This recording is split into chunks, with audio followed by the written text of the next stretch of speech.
Hang around a narcissist enough in church and you will start to notice things that don't add up. I think that's one of the biggest mistakes that churches make, is assuming that everyone who's there is there for the right reason. Narcissism looks different in different people. You talk about 6 different types of narcissism. They're criticizing you and belittling you, manipulating you. So they often appear very harmless. And so you kind of feel drawn in. Narcissists in church have so many defense mechanisms to protect their insecure core, to protect that insecure ego, that they often think that they're doing the right thing. Very antagonistic, very passive aggressive and manipulative. And it's so confusing for the people close to them. And they're treating you awful, but then they're doing all these good things. Tell the lies so many times. I'm a good person. I'm a good person. I'm a good person. Even though they don't stop and say, but am I doing good things? Am I actually living out what I'm saying?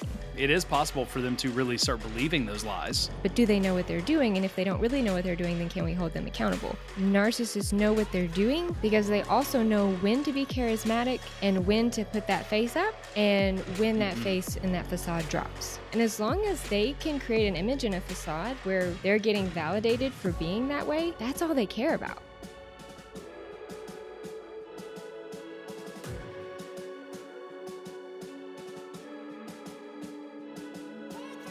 When you think about narcissism in like spiritual settings and church settings, how do you see it show up most? What are some of the red flags that we could look out for? Because again, in today's kind of celebrity pastor culture and megachurch culture, we're drawing in and almost inviting in a lot more people with these personalities, because you do get so much narcissistic supply Yep. from the applause on stage, from people looking at you that way. So yeah, what are some of the red flags that we can look for in kind of church leaders who might be showing some narcissism? Right. And being charismatic, which all, grandiose narcissists and communal narcissists are, it makes sense why they're drawn to these spaces, because you would think someone in church or someone in a spiritual place is doing it for the right reasons, or you would hope so. And honestly, I think that's one of the biggest mistakes that churches make, is assuming that everyone who's there is there for the right reason. Now, I don't want everyone to go and Yeah. be cynical and think, oh, I'm probably dealing with a narcissist here if someone is trying to do good or is in a leadership position. But I think we have to be healthily skeptical, or at least mindful of making sure that people's words and actions match. And that's actually one of the things I would encourage people to look for, is hang around a narcissist enough in church and you will start to notice things that don't add up, things that don't make Mm. sense. They often say that they're really being helpful or really care about this person, but then you'll often see them talk bad about other people. But they'll Yeah. say that they're doing it, because they need prayers and we need to support them. But you kind of get the idea that, like, ooh, that's something you really shouldn't be sharing about. Or it feels more like gossip, or it feels more like they're trying to get you on their side. Like they're trying to recruit you to agree with them rather than being genuine and like handling things in an appropriate Yeah. way. So they're often very focused on how things look, and they're often very easily offended as well. Like if you give them any feedback, like, hey, I'm not sure that that came across the right way. Or if you call them out, let's say in a meeting, and not even in a bad way, but like you're sharing your idea and maybe it doesn't fit with their idea, Yeah. that's when you're going to start to see the other side, and you're going to kind of be on the hit list.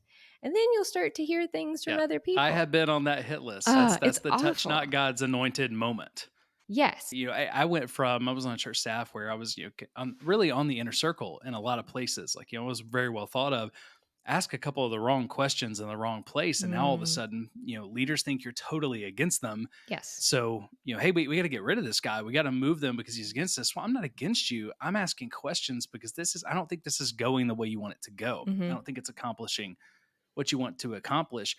So one of the things you talk about in your book that I really appreciate is narcissism looks different in different Yes. people. You talk about 6 different types of narcissism, but you also talk about narcissistic supply, which you just mentioned. And that doesn't get talked about a lot, why a narcissist is doing the things that they're doing with narcissistic Yeah. supply. So could you share with us, what are the 6 types of narcissists, and how does narcissistic supply fit into and kind of fuel the way that they might behave and show up in the world? Yeah.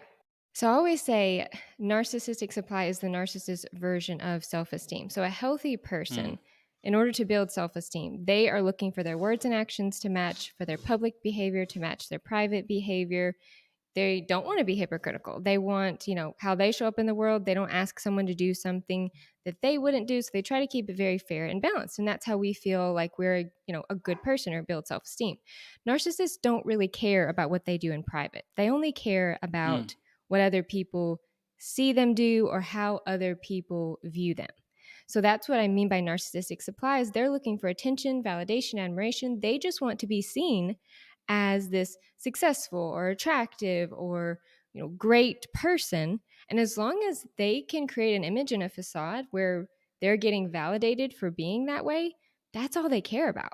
So they don't actually care that at home they're criticizing you and belittling you and manipulating you, if on the outside mm, people see them as, like you said, the grandiose narcissist, charming, charismatic, often very well liked, often very successful. And yeah. a lot of CEOs and a lot of leadership positions, a lot of grandiose narcissists actually make a lot of money, and they're very successful in what they do and in their career. So outside of the home, they're often very well liked. So that's their version of supplies, getting that attention and validation for being so great and awesome and successful. Vulnerable narcissists, on the other hand, get supply by being pitied, by gaining your sympathy and attention and support. I often say, whenever you're around a vulnerable narcissist, the main emotions you feel are sympathy and pity. You just really feel sorry for them because they often come across as so harmless and so innocent and so vulnerable and victimized. They always have a victimized story about how someone has done them wrong, or life hasn't treated them fairly. They would have been successful. They would have been so amazing if only. So they often appear very harmless. And so you kind of feel drawn in and pulled to help them. And that is actually fueling their narcissistic supply. That's, what they're looking for. A few of the other types of narcissists, and I'm sure we'll dive into as we're talking about narcissists in church, is the communal narcissist. These are the people who are the philanthropists, the do gooders.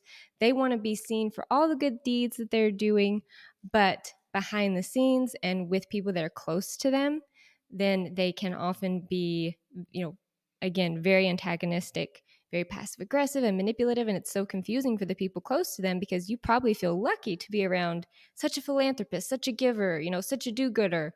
But then they're treating you awful, but then they're doing all these good things. So that's, very confusing, very offsetting. A few of the other types of the malignant narcissist, that's the one that's closest to the psychopath.